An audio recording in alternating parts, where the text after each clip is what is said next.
transporting, consuming, and so on. But again, all of the state statutes and municipal ordinances remain on the books for anyone under the age of 21. So we have, depending on your age, the statutes apply in full or the statutes apply in part. As an example, I think, is it true that if you're under 21, you can face a misdemeanor charge?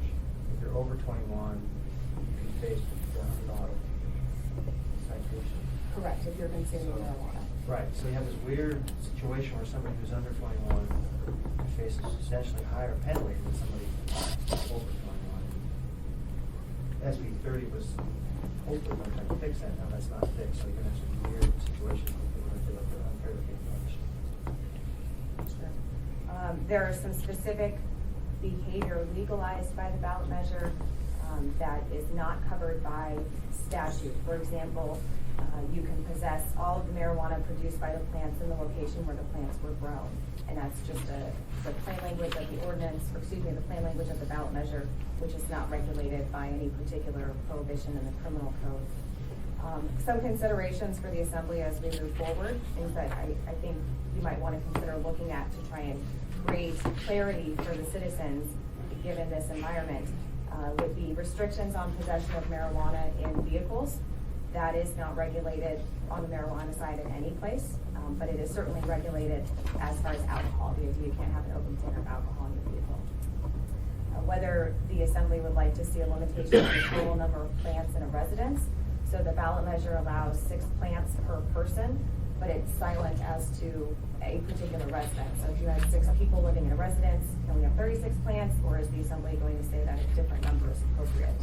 We'd like to. Any restrictions that you may want to see on marijuana clubs.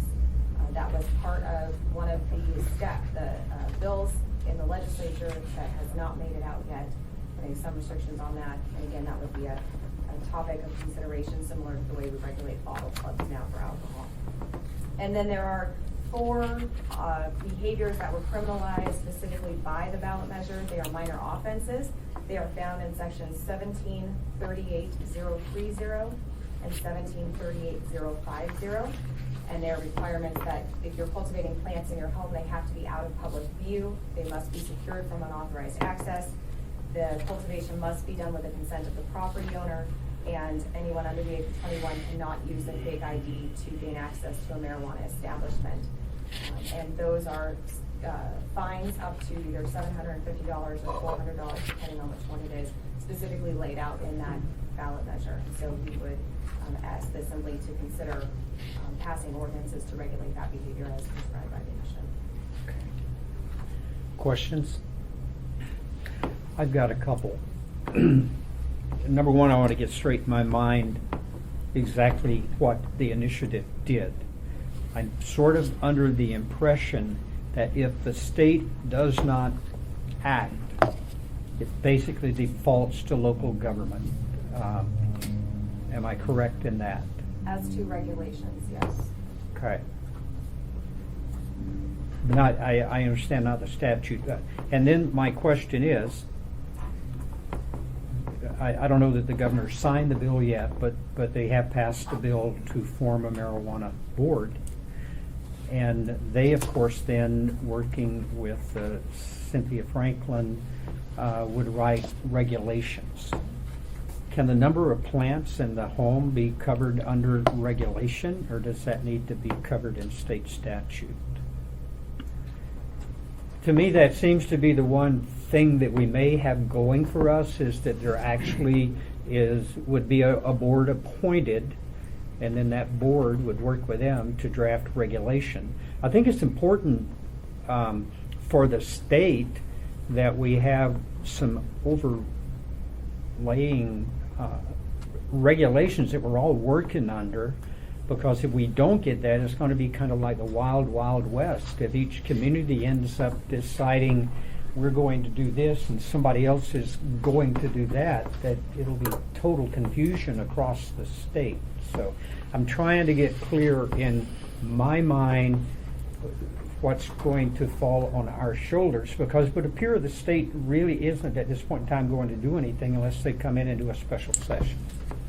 Through the chair, typically when you write regulations, you have to be able to point back to the authorizing statutes that say you have the authority to write those regulations underneath that statute. I don't know that the board will be able to make a strong argument about regulating the number of plants in a household without some statutory guidance in that respect. The way the bill reads right now, the primary focus of the board is establishing by regulation the qualifications for licensing marijuana establishments. So it's kind of like the alcohol beverage control board in that sense. Their job is to set the licensing standards for various different licensees, get them through that process and deal with protests and so forth. But they don't necessarily have then the authority without statute to say, we have so many plants, right? And they may be able to set, let's say for example, they wanted to say, they wanted to create classes of establishments within a group of manufacturers, right? They might say, well, this class of manufacturer, they have this many plants, is X. A larger manufacturer is class Y. They could do things like that, but I don't think that they could deal with a lot of issues we're talking about that are outside of that licensing and regulation of marijuana establishments. And I would, to echo that, the specific language of the bill says that the board shall control the cultivation, manufacture, and sale of marijuana in the state. Again, that's sort of a limiting statement there. And as Mr. Wheeler said, the presence of a certain number of plants in a home wouldn't fall, in my mind, under that prescription. So they may write the requirements for getting a license, but they'll have nothing to do with determining how many license or the type of license? Through the chair, Mr. Hall, actually, I think they could discuss the licensing issues for marijuana establishments, right? I think they may be hard pressed without statutory guidance to set limitations on the number of licenses, but they might be able to. That's an interesting question. I think our primary focus is I don't know that they're going to be able to have any involvement in the personal use side, right? Personal use, possession, transportation, because they're not going to have any statutes that give them that kind of authority. Now, how far they can go on the establishment side in terms of, like under state law, we have limitations on alcohol licenses. I suspect because there's no such limitation in the initiative on marijuana establishments, they may have great difficulty justifying their own limitations. Okay. Mr. Trainee?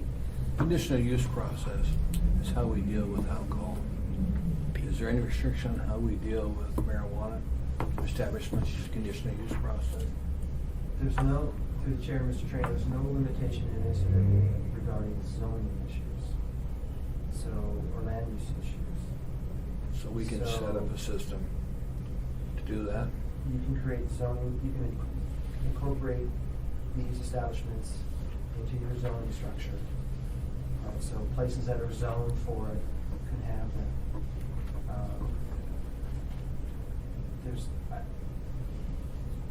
I don't think I would read the initiative as to say that you couldn't have limitations in the land use context as long as you identify the criteria by which you're going to make an analysis. How do you set limitations on the number of establishments for this kind of business? If you equate it to alcohol, you're probably on better ground than if you were to try to come up with some number of limitation that has no connection to community impacts in a land use context. Thank you, Dennis. Mr. Peterson? Thank you, Mr. Chairman. Excuse me. I was actually in Juneau a month ago for several days and sat in on the Senate Finance Committee when they dealt with SB 30. And I think they had, I believe it was 22 or 24 amendments that they were working on. And the day before, I sat there and listened to the public hearing, and people had called in from all over the state. And as they were marking up the bill and working on amendments, I had a person sitting next to me from the governor's office that was monitoring it. And every time they passed one of these amendments, she'd be shaking her head. And then I noticed that since the Franklin came in and was sitting right in front of me, and so when we left, we were standing out in the hallway going 100% the opposite direction of what the people are asking for in the initiative. And so when the bill got sent over to the House Judiciary, it was dead on arrival. I don't think this bill's going anywhere.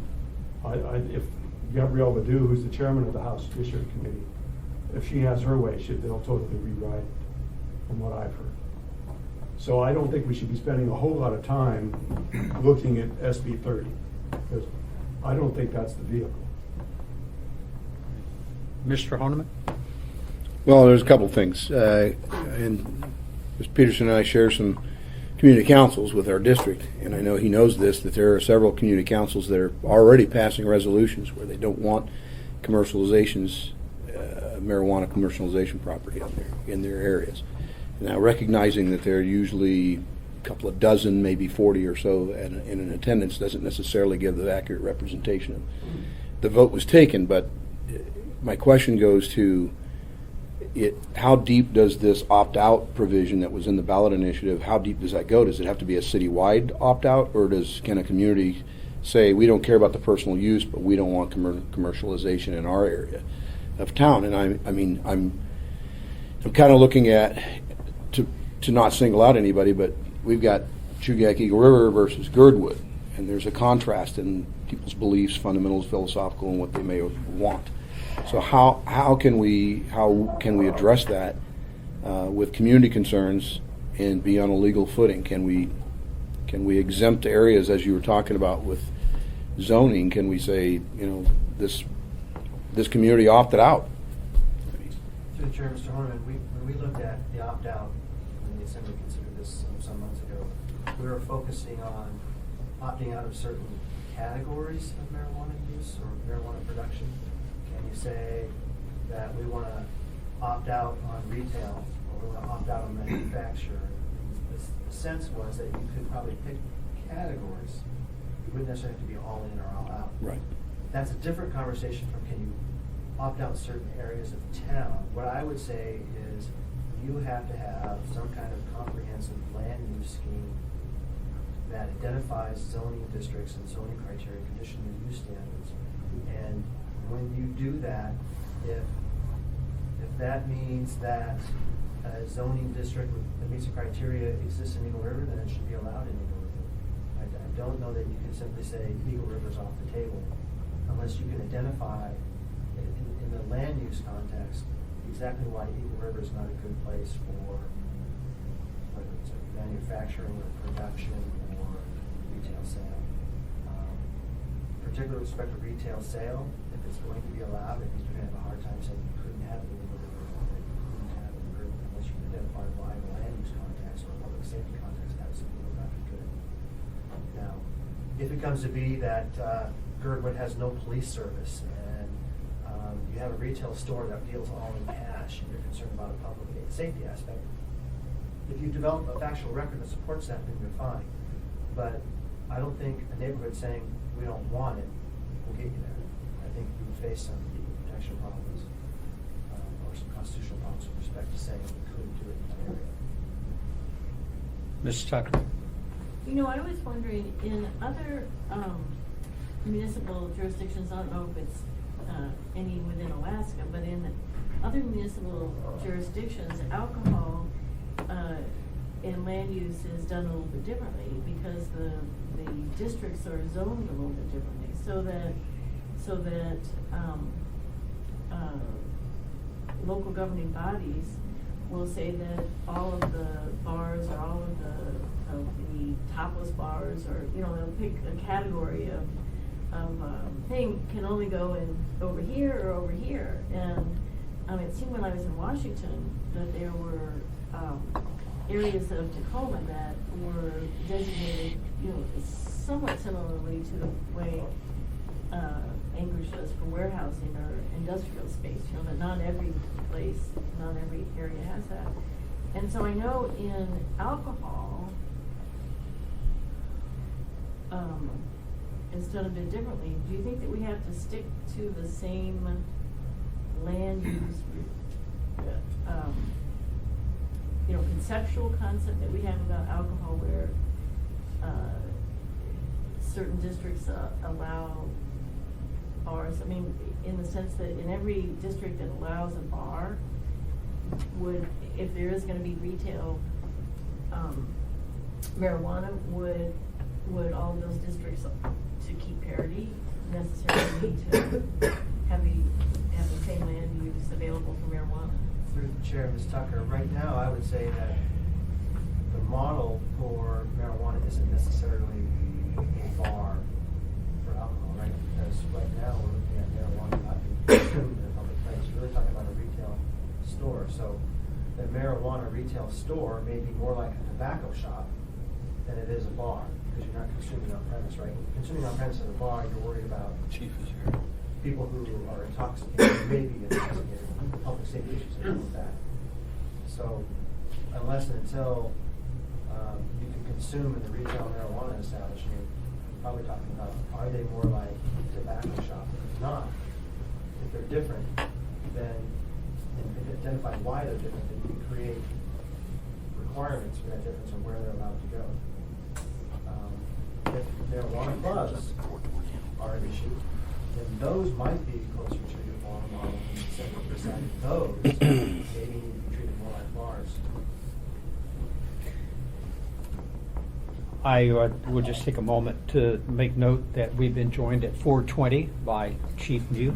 All right, they let you off earlier than We've also Good been timing. joined by an ex officio member, Bruce Schulte, with the meeting. Dennis, anything else? Not on SB 30, the crime bill, which is questions on the crime bill. If not, then we can move to Let's- HB 75, which is the local government bill. Mhm. Before I talk about that, I was going to talk just a little about the bill that they did pass, which was set up the marijuana control board.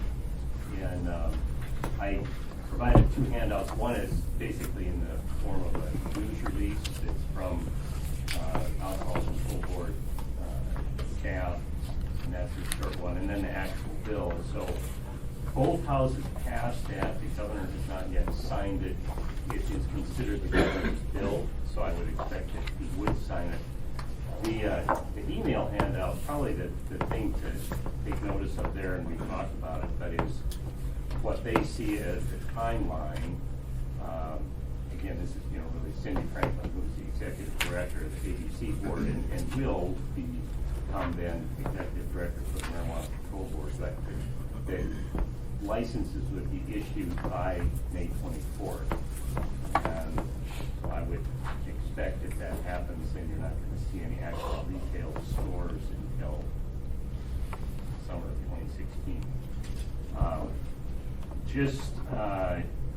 And a lot of this has been in the media, but I was just going to highlight a few things from the bill. So there would be two boards and one staff. There'd be an alcohol board and a Yes, Mr. Trainee? When he has time. Pardon? When he gets around to it, I got a question. Okay.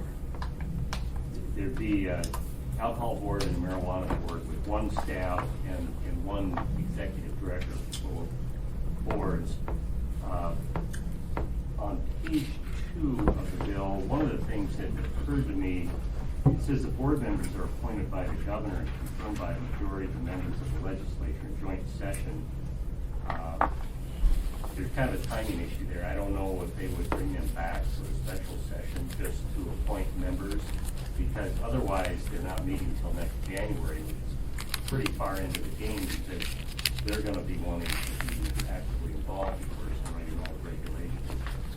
But it lays out the background of the 5 people that would be on board. So one with public safety, one with public health, one residing in a rural area, which is defined, one actively engaged in the marijuana industry, and another person who's from the general public or actively engaged in the marijuana industry.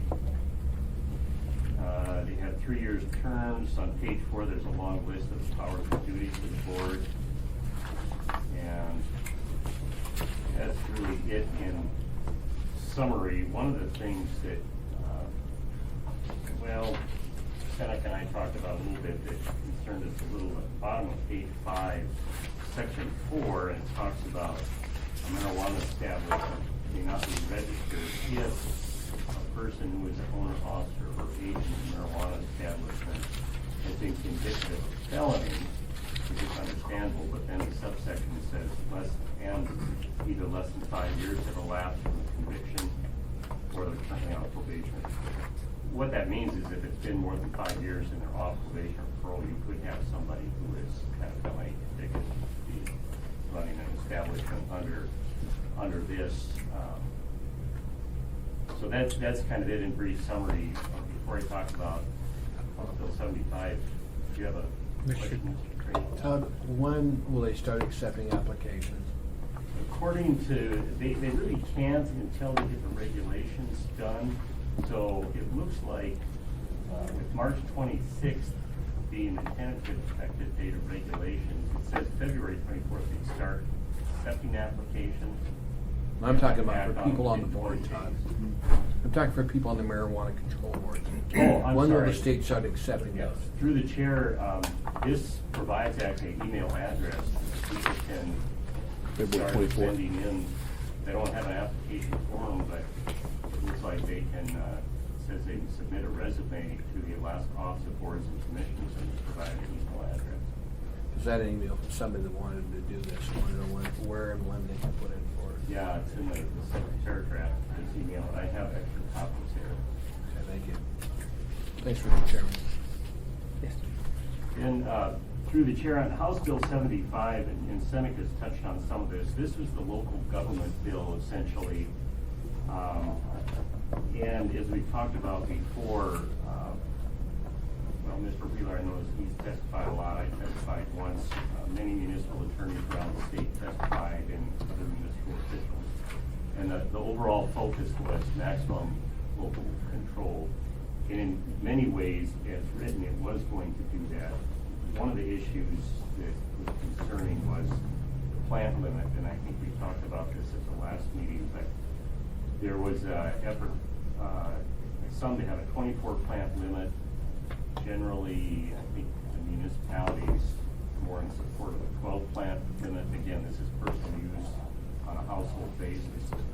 Of course, this is one that it's still an active bill. It could come back in January or in some special session, so we don't know where that will go. But so that was one of the big items that was being considered, and the other was whether to add marijuana clubs to the definition of commercial establishments. Ballot measure 2 basically had 4, and they were going to expand to 6, one of which was a boutique type, and one of which would be a marijuana club. So those things are out there.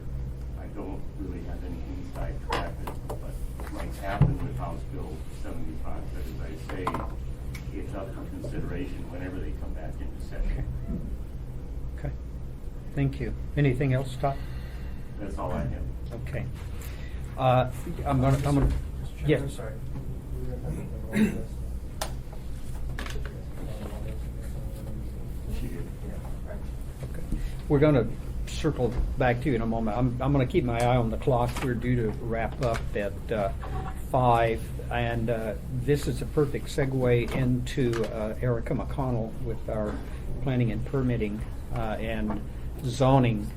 Erica gave us a remarkable presentation at our last meeting that really laid out an excellent plan on how we get to where we need to go. And she assures me that Mr. Weaver is on board. Thanks for being here, Mr. Weaver. Happy to be here. When Erica lays out that schedule, you see it's a very tight time schedule considering what the legislature hasn't done yet, and it's going to put us as a local body into a pretty tight time schedule. Mm-hmm. Depending on what comes out of the statutes there, I think, the Assembly still needs to make those decisions on, we know the personal use and limits to personal use, but it's still totally your decision with respect to all those other issues of manufacturing, retail, distribution. Those are all local jurisdictional decisions made by the Assembly. Mm-hmm. So, Mr. Chair, what I passed out is some scheduling options for municipal land use regulations. At the front, I put some significant dates, and I apologize, I got one of them wrong. I can't count on my fingers properly. But I laid out 3 options, and I expect what we'll end up with is something completely different. So I'm not suggesting tying to one of these options, but just to give you an idea of what are the factors in the timing. So I also put the assumptions that went into each option. So to my mind, there's an assumption that the municipality should adopt regulations some period of time before applications are due to the Marijuana Control Board. And I would note that if the initiative says if the Marijuana Control Board fails to adopt regulations by November 24th, then applicants can submit directly to the local government. So I would assume we would want to have our regulations in place some period of time before February 24th, 2016, which is the date they can put in applications. So the question is, how much time? I have a one month option and two months options.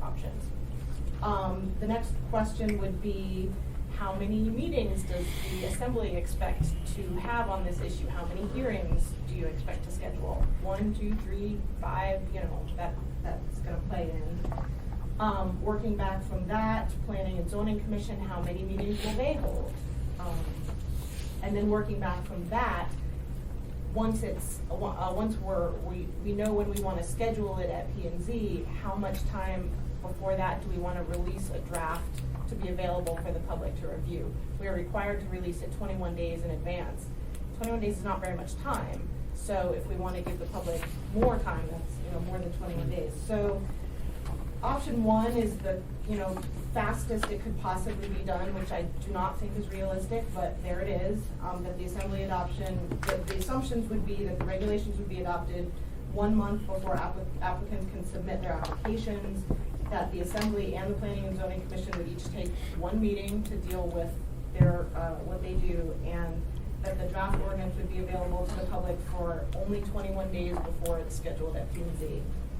And under that scenario, you can see the dates. We would have to have a draft completed by October 19th.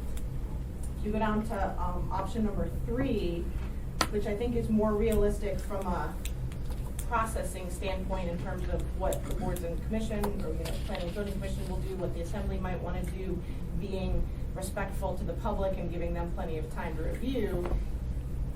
But is it realistic in terms of all the work there is to do ahead of time?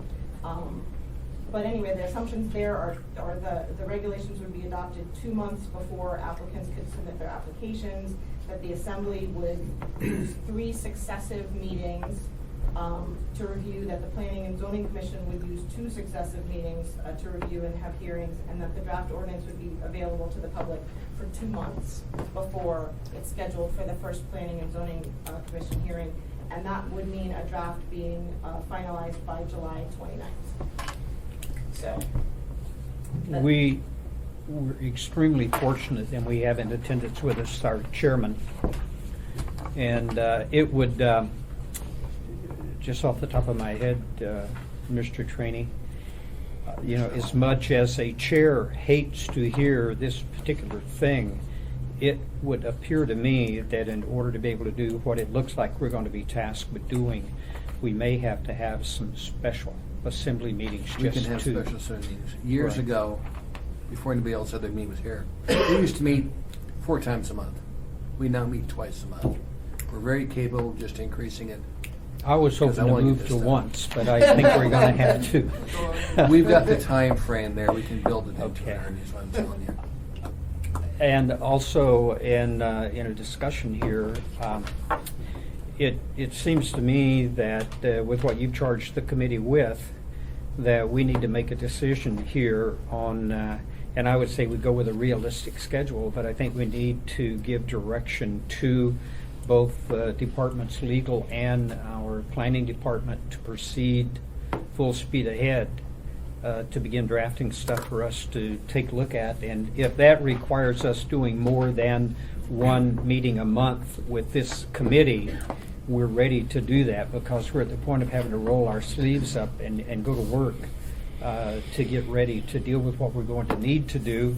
And we've also got our police department that once we start taking action and writing code on how we're going to deal with, they've got to have time for their own implementation of whatever direction we determine to go. The other thing, Ernie, I'd bring the clerk's office into it too. Because if we end up with both the state license and the city license, the clerk's office probably have to be involved in it. Oh, absolutely. So I'd want them Oh, part of no, this process. no question about the clerk's office. That's why we have Amanda with us, so they've got a heads up to what we're doing. But I'd like to kind of get a feeling of a consensus on behalf of the committee, and I would tell you that will include you, Ms. Gray Jackson. I know you're not actually on the list of the committee, but That's what you get for showing up early. yeah. Mr. Chairman. I would guess I would ask, is there a consensus with what I've just said about directing staff that we've got to start moving all our departments to get ready? Because I'm honestly not very optimistic about the state taking action. I don't think there's any hearings scheduled. There's really not anything going on. Mr. Honeman? Number 3, I think the realistic schedule with assumptions likely to be. Mr. Chairman, if I might speak to that. Yes, you may. The Alcohol Control Board is meeting next week, Wednesday and Thursday, and my understanding is that the Thursday agenda is entirely about marijuana. I suspect they're going to lay out a timeline, a schedule, sort of a strategy for developing those statewide rules.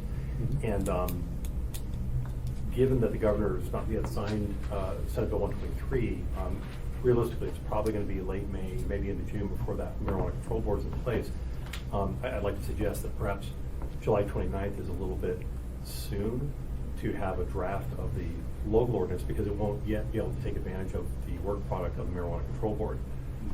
I think that the hearings and the activities, I mean, I'm not suggesting that they should get started on it, but it might be more productive overall if the date for the first draft is pushed off a little bit so that the statewide regs and the local zoning efforts can have some more time to sort of coexist and the two will educate each other. Does that make sense? I I'm not sure definitely, if I expressed it well. yeah, I definitely follow what you're saying, Mr. Schulte. And also what I understand is that I think what we're going to do is proceed with this with the understanding I used the default earlier in my presentation about if the state doesn't do their job, it defaults to us. But if we go ahead and get our job done, because a lot of what you're going to be dealing with, we're going to have to do regardless of what the state does in regards to our local planning, zoning, and getting that all dealt with.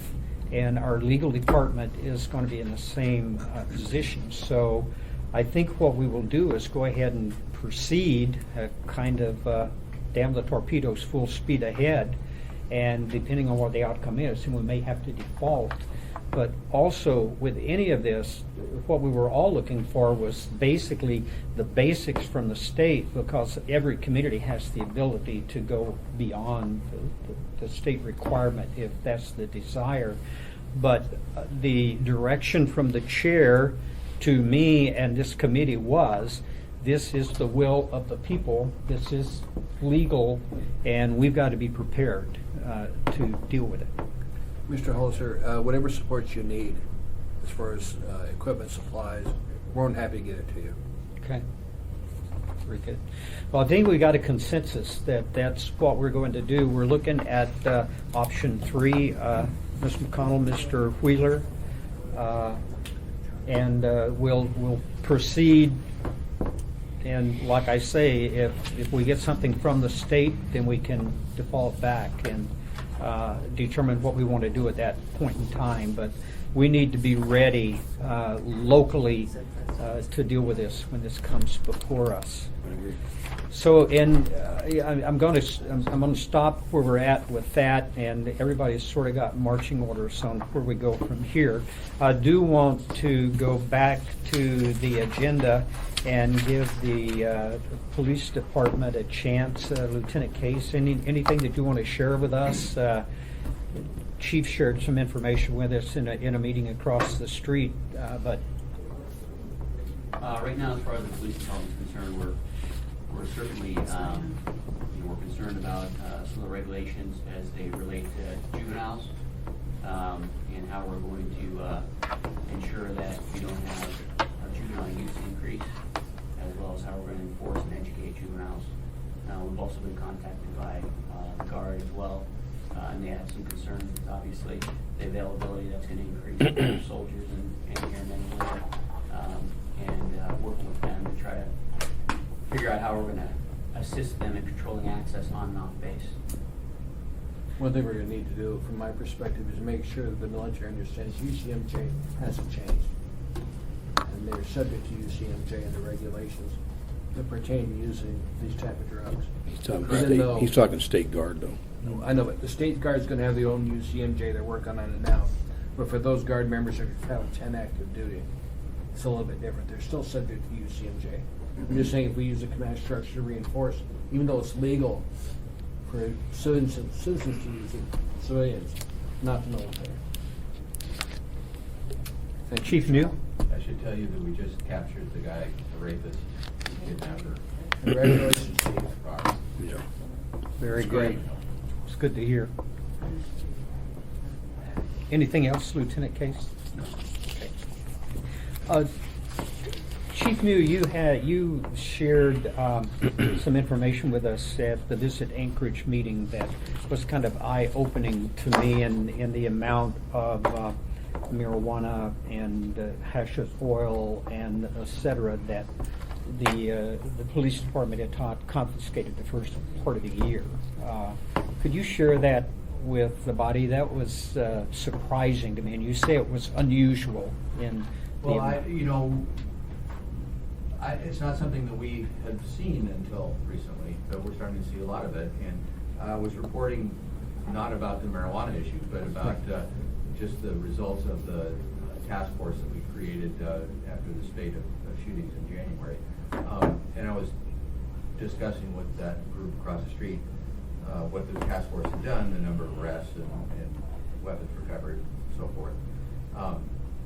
But I mentioned that they had recovered 3/4 of a pound of meth, 4 pounds of edible marijuana, 14 pounds of leaf marijuana, and 18 pounds of hash oil. So that's just what the task force had run into in the context of doing its work, which was not a drug operation, but that's what came along with their investigations and suppression activities. I guess what I'm saying is, before we saw all leaf marijuana, and now it's taking backseat to some of these others. Right, and But I guess I've heard the industry is going to go that direction. yeah. Well, I think the message that delivers to us is, that business is here, and it's important that we do this and get it right, so that it's legal operations and not illegal operations. And I want to stress that this stuff was illegal operations. Right. This wasn't in the, I found somebody doing some personal use kind of thing. Mm-hmm. Exactly. Okay. All right, that brings us to the item on the agenda, and I am chagrined because I just realized we're going to discuss AR 2015-130, which was referred to us and the Public Safety Committee meeting, which is before the body, to come back to us on May 12th for public testimony. And this is in regards to public facilities, particularly the one we would be referring to as the Denina Center, but it would be in all public facilities. And this is in regards to trade shows. And this is going to be a legal industry in the state starting in February 24th of next year. And initially, there'd been a letter from the mayor's office stating that these products would not be allowed in those public facilities. And we've been in discussion. The mayor has actually come back. So we had drafted a resolution that would allow that, laying out some overall how it would be done. If the product is in their processed product, it would be behind glass. It would be in containers. People want to be able to smell it, but it would be in a container. It would be controlled. We're even looking at the issue of allowing plants in the facility. Although we do address very strongly in this ordinance the concern about how odor would be handled, because it's our understanding you get a lot of plants in a room. There's a strong odor. This is a multi-use facility. That particular one, if it was in the Egan, you're dealing with the same issue. So there were just a number of issues that we tried to address in this. And we've got Mr. Flynn is very adamant, or wants a serious discussion about actually being able to consume the product.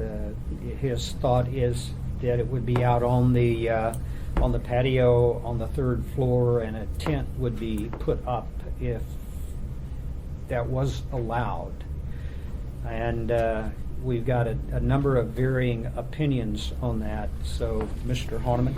Well, first, thank you, Mr. Chairman. First, I wanted to kind of make sure it's known on the record that next Wednesday is the Public Safety Committee's scheduled meeting for April. It was postponed a couple of weeks for a couple of reasons, but all four members, yourself included, Mr. Chair, are members of the Public Safety Committee, and through the chair, we were able to combine, if you will, this meeting to resolve the chair's direction that both committees actually hear the matter and make recommendations. So I want to make sure that's clear. And I think I'll just start by saying I think that the resolution, from my perspective as an individual, and not representing the actual Public Safety Committee, but I believe the resolution addresses fairly clearly, for the purposes of exhibitions, conferences, committees, with things that are booked at the arenas or the event centers already, that I think that as long as the guidelines that are set out for securing the item, making sure that it's not sold on the premises, making sure it's not consumed on the premises, making sure that the public is isolated from, if you will, the spores or the smells or whatever. I think those are reasonable accommodations for someone trying to establish the business. So I personally will speak, and I think that if the committee should probably ring in, and perhaps we make a recommendation to the remainder of the body where we stand on that resolution. Ms. Gray Jackson. Thank you, Mr. Chairman. Mr. Honeman, I appreciate your comments. Mr. Hall and I and Mr. Trainey met with Mr. Ray, who's in the audience, and had a conversation with him. And that's when Mr. Hall brought forward the resolution that I co-sponsored with him. And at some point, I think it would be a really good idea, Mr. Chairman, if we heard from Mr. Ray, because his comments were very well taken, and I think that both committees are here, and it would be good if we allowed him to make some comments. Yeah. Thank you, Mr. Chairman. We will definitely move into that in public comment, because that immediately follows where we're at now. I think there is the very real possibility, Mr. Chairman, that we may actually, we've already noticed that we will have public hearing on this on the 12th of May, and it may be at that point that we would move to continue it to that following meeting, because I think the point of that Mr. Flynn has brought up about actually having consumption on the premises is one that there'll be a fair amount of discussion over. I'm not sure there's a whole lot of issues in regards to what we've got in the current resolution about the plants. The main issue there is going to be the maintaining the odor in there. And I came here from the Visit Anchorage meeting, and Lori came over from that meeting because she's the chair of the Government Relations Committee meeting there. And I stressed to them that it was important that they weigh into this, because Visit Anchorage is responsible for the management or the contractors that manage the meetings or the buildings. And you certainly want to have some input from them. So it may take a little while for them to have a chance to review the resolution and come back and weigh in on it as well. Mr. Hall, what's their time frame for the people that are planning on putting on this exhibit? Well, What are we looking at? for theirs is mid-May, so I don't know that we're going to get anything done quickly enough to address that. And for that, I'm very regretful. But we also had a number. There were 2 trade shows that canceled. But part of that is, I think they kind of got out ahead of us, because we've been waiting on state to give us some direction. And now that it appears we're not going to have direction from the state, then we're taking the initiative ourselves to start dealing with this. And quite honestly, the way that the regulation works, and even the initiative, the part of what we're dealing with here really doesn't become legal until 24th of February of next year. So we've kind of got this gray time here where we're trying to evolve. So in regards to the timing for their show that they're going to have, I don't know how this is going to work out. And all I'm saying is it's possible. There may be action on it on the 12th, but I also don't know. It's kind of like we're dealing with the police department. Once we pass, we adopt a regulation or a resolution, I don't know how quick the facilities and others are going to be able to implement that, because they're going to have to then go in and draft their own policies and procedures within the facility, as well as whatever Visit Anchorage would do. Mr. Wheeler? Just to build on that a little bit, from my perspective, the single most difficult thing we're facing right now in this conversation is we are trying to sort out exactly what sort of insurance coverages we need and how the indemnity needs to look for allowing marijuana in the facility. It's my understanding, in working with the risk manager, and she's trying to work with our insurance broker on this, but I think where we left it was, first we're trying to find out what was going on in Colorado.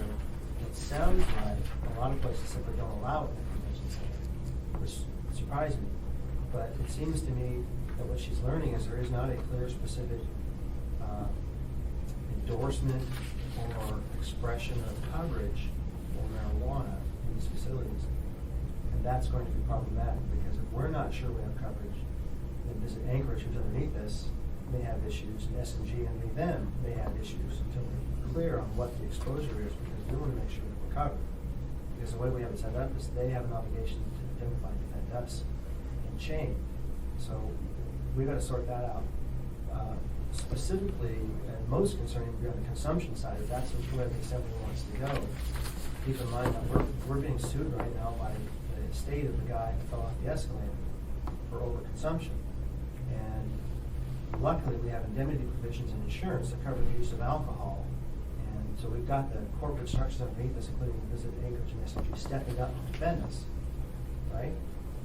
We don't know where that is with marijuana. That has to all be clearly articulated, so we understand it. If that kind of consumption is allowed and somebody gets hurt, we don't want the municipality to be exposed, certainly to suits over that. So that's a very difficult area that's not yet been resolved. And I thought maybe we'd see something out of Colorado, but right now, let's talk, you have the new information. It's pretty fuzzy. And what I don't want is fuzzy. I want insurance policies that clearly say we are covered, or conversely that they're not going to cover, so we know what we're doing. Thank you. Yes. Any, Mr. Peterson? What kind of procedure would we need to come up with for, say a group contacts one of the hotels and wants to have a trade show dealing in marijuana in one of the hotels?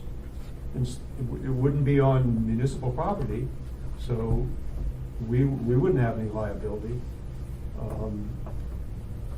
Through the chair, Mr. Peterson, you're right. The only issue there would be whether or not what they do constitutes consumption in a public place if they're allowing consumption.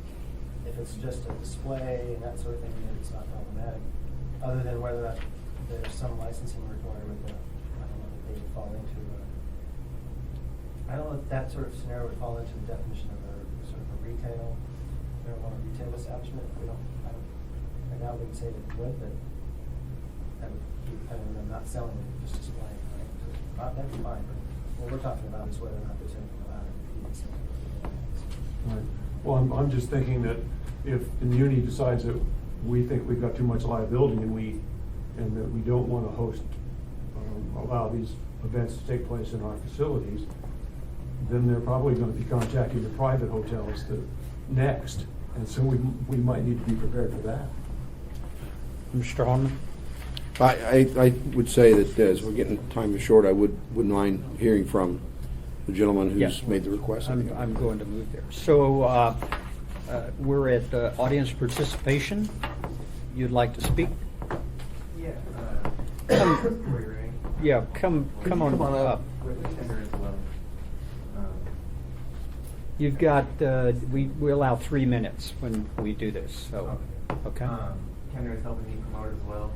We are working on getting insurance. We actually have, we will have insurance for the event. We're willing to take on all liability. I'm not sure how that works with the municipality and the Anchorage, but we have our vendors. We've sent Mr. Wheeler a note saying what we ask our vendors to abide by and what we ask our attendees to abide by. We have do's and don'ts. We want them to respect the facility. It's a world-class facility. We're honored to be there, and we want our attendees to realize what a privilege it is to be there. The way that we look at it, it's educational first. And one of the issues in the resolution is that it doesn't allow edibles. And so I would urge to actually allow us to present edibles, because a lot of people know what the green leafy marijuana bud looks like. But oftentimes what's mistaken is how similar an marijuana infused edible and a store-bought edible look. And so I think that distinction needs to be made amongst the general population. Same thing with concentrates. A lot of people know what the green leaf stuff looks like, but they might not know what these concentrates look like. So I think it's important to display what they look like, to educate the consumers on the processes, the dangers of the processes, as well as show them the vendors who are selling the, say, closed loop extraction systems or the responsible way to do these extractions. Because I think everybody knows that it is probably coming. It may not be in Anchorage. You might be able to pass an ordinance or something keeping that particular kind of business out, but it might be in the unorganized boroughs or in Wasilla or in neighboring communities. And so I think it's important to show those folks what responsibility looks like. We have experts from the community. We've got folks from the CRCL and Bruce Schulte.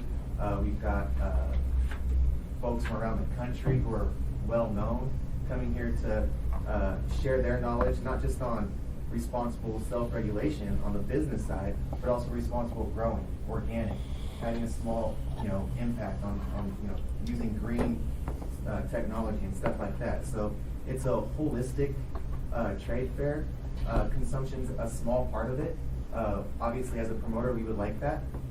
It's not going to make or break the events, but we do want to be able to display clones and flowers and veg and buds and flowering and bring people's attention to this industry and make it more familiar than it is.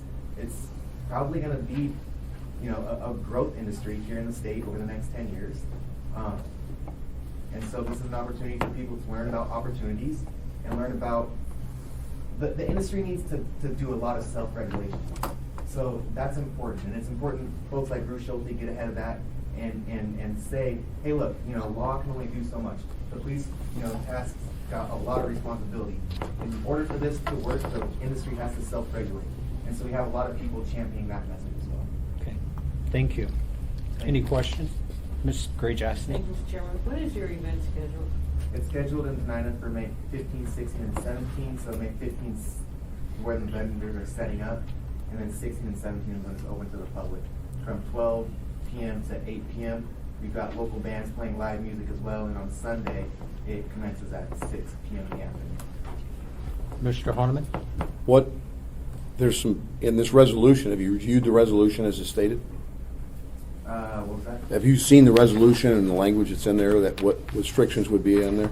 Yes. That's where we referred to edibles. How could you, or what plans do you have to help secure these items? And for instance, I'm really cautious about the edibles. I would think pictures, posters, something digital. I mean, there's some photographs that you can take now that can display on big screens that look just as good as having it there. I realize a lot of people want to touch it to be able to see it, but there's no eyeballs in the fingers. You can really do a lot without that. I mean, that seems to be going a little bit farther than what would be my comfort zone. And I'm certainly not interested in ingesting, for instance, any consumption. But I would be more inclined to say, hey, if you've got assurances to security and safety, these items, then maybe you might have me convinced. So in addition to denying security, we intend to hire third-party security. We're going to check every bag coming in for not just more than what people can consume or have on them, which is 1 ounce, or whatever guidelines we get from the resolution, but also edibles, because Denina has strict policy about bringing food into Denina. They really have, they want to be able to control the food, and for purposes like this, they want to make sure it's safe. So we want to abide by those rules as well. So we want to check for weapons, glass bottles, blow torches, anything that can be perceived to be dangerous, we want to check for. And then once you're in the facility, again, like Mr. Hall said, they would be behind in casings, they would be in jars in which people can, look at, but they would be controlled the best that we can. Can we control everything? I can't. Okay, thank you. Mr. Peterson. Thank you, Mr. Chairman. I think it would be a fantastic idea if the Public Safety Committee and this Marijuana Committee went to their function and we could educate ourselves so that we'd be in a position to be more knowledgeable when we started writing rules and regulations for marijuana and retail establishments.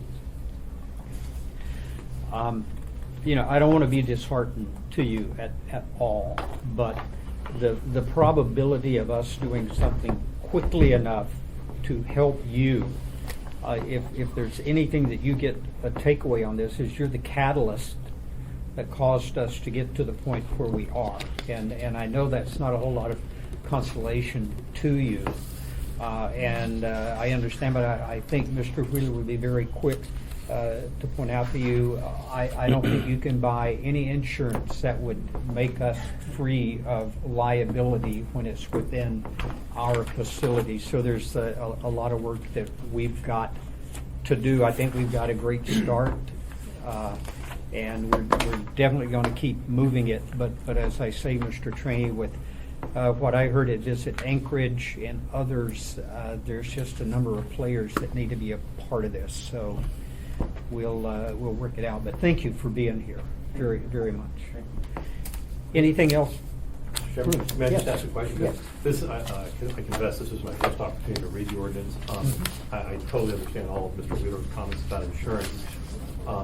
In your opening statements, you referenced on-site consumption, but as I read this ordinance would specifically exclude consumption on the premises. Is that correct? That's correct. It's a We've got- resolution, It's a not an resolution. ordinance. This is a My resolution, apologies. not an ordinance. Okay. But we do have assembly members that believe that it's legal, alcohol is consumed, that this should be. So it's a discussion that's going to have to play itself out on the body. Well, and my question was, do you think it would make a difference if this resolution excludes consumption and confines itself the activities at this event to display only? Yeah. I'm just wondering if that might make a difference in the timeline. Mr. Schulte, it's one of those things, honestly, that if we pass this on the 12th, there's not time to draft the policies and procedures and everything that have to go along with it to be able to do something on the 15th. Right. It's just too tight of a timeline to address that. Anything else for the good of the body? Thank you, Mr. Chairman. Yes. So I really appreciate your comments and everybody's comments.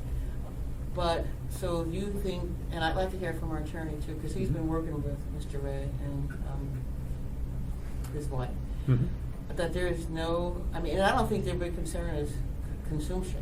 I'm not worried about No, that. I don't think it is at all, And Ms. so Rita. there is absolutely no way, because we changed the date of the public hearing based on when they were having their event. No way possible for this body to allow them to have their event in the way that they think is going to be most beneficial to the community in terms of education and other things. And I'd like to hear from you also, Mr. Wheeler, since you've been working with them. Sure, through the chair, Mr. Gray Jackson. The unanswered questions regarding the contractual relationship between us, Visit Anchorage, and SMG are still open, as is the appropriate amount of insurance coverage and whether or not we're covered or not covered. And those things may get worked out or may not. I don't have control of that. I'm waiting for information to me. Right, if I can follow up, Mr. Chairman? Yes. I recognize that you don't have control over it, but I would just like to leave this meeting not saying that there's no way we're gonna be able to do this, but saying if things work out in time enough, then, you know, we'll approve the resolution, we'll have all the guidelines settled, and they can move on with their event. That's how I'd like to leave this meeting, you know, and if it works out, great. If it doesn't, at least we tried. I think it's one of those things where you never say never, Right. and the body will move the direction that it's going to move. Mr. Honman? What kind of contract for your event, what deadline do you have to whether you have to either change a venue or cancel your event? We're all in. They're in. Going forward. Yeah. So you'll either have these displays or you won't? Yeah, Yeah. yeah, they're doing their show. Okay, Yeah. Yeah. okay, Right. okay. Okay. We're adjourned.